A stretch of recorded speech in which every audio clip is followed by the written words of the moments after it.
Now, what I'm trying to underscore is that the issue of fathering for man needs a deliberate attention.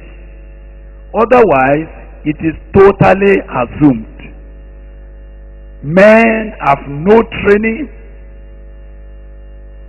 and I don't even know how many fathers, when your son is about to take in a wife, you begin to talk to that your son how to be a father. There's very almost virtually no input in making a man a correct father. So this is the reason why we felt, as you watch the trend of events in the world, I've met so many young people who, sincerely speaking, they don't experience fathering, and many are disoriented. All the lessons that a young man needs to learn in order to be a correct man, most of the time they picked it from their peers, from their classmates. Some of it they got it only from the television. And you can see the kind of program that goes on our television. It cannot make a correct man. So as we search through the Word of God in the course of this seminar, I want you to pray that God, because even for me to search through, I found that you have to be digging through the Bible because they don't look apparent. And yet I found that so much is in the Word of God on being a father that we need to talk about. Praise the Lord. Unfortunately, most men in the world do not even realize the unique roles of being fathers to their children until later in life, when the die is almost cast for the children in terms of behaviors and choices in life. One of the things I'm hoping is that many of us will arise out of this convocation with a father heart. Not only fathering our own biological children, but for you to see that there are so many disenchanted, disoriented young people in the community, and what they are looking for is a father figure. Some of you think you're already fathers because once in a while you shout on your son and say, "Get out!" And you don't know that all you are simply doing is that you are scaring that son and you are telling him, go and find a father wherever you can find him. Who is a father? That's the first thing.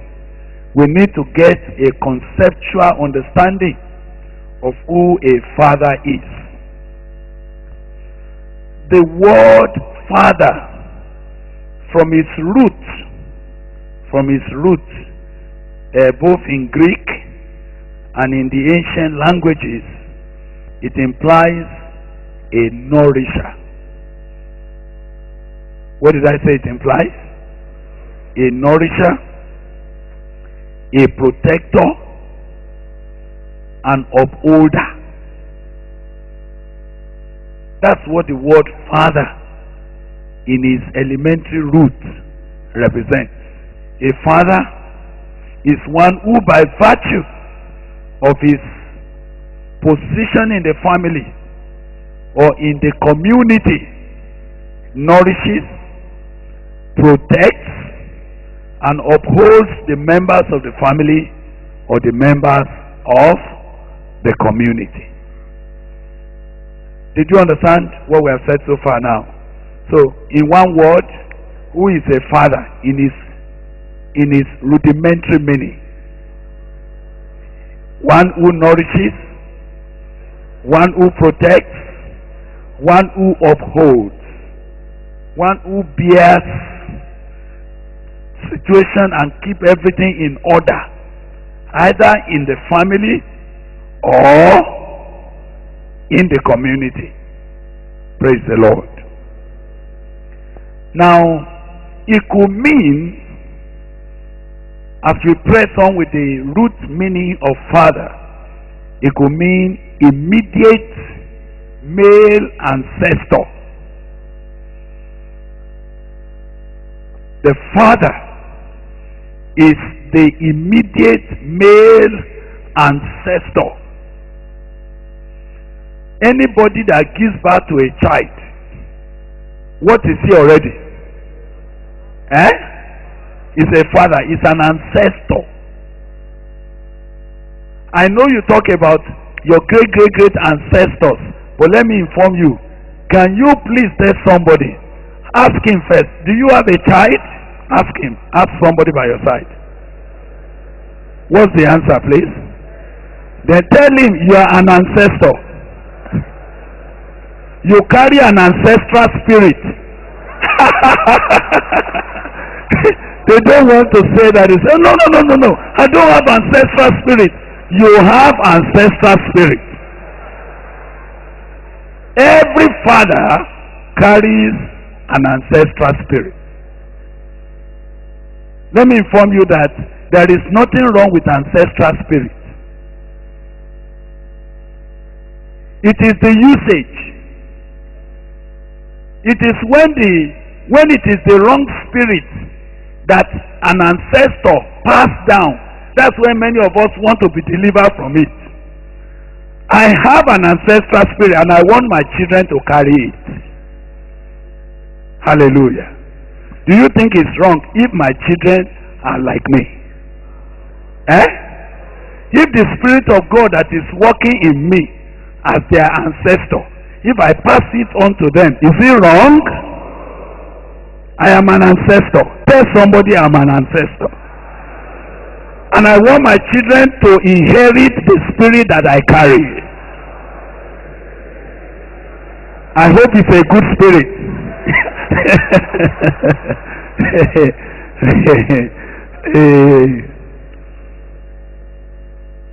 But that's the meaning. You are an ancestor already. He is the progenitor of the family. He brought in the wife, and the children came by him. This places on him the responsibility of providing. I want you to notice the first thing I'm asking that the father must provide as a responsibility. What is it? Family identity.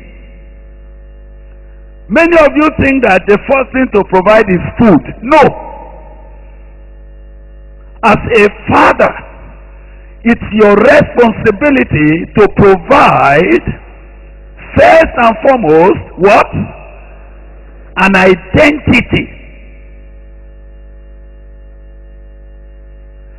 When you begin to sense in the spirit realm and you begin to understand what is the role of being a man, as great as a woman may be, she doesn't have that privilege of providing a family identity.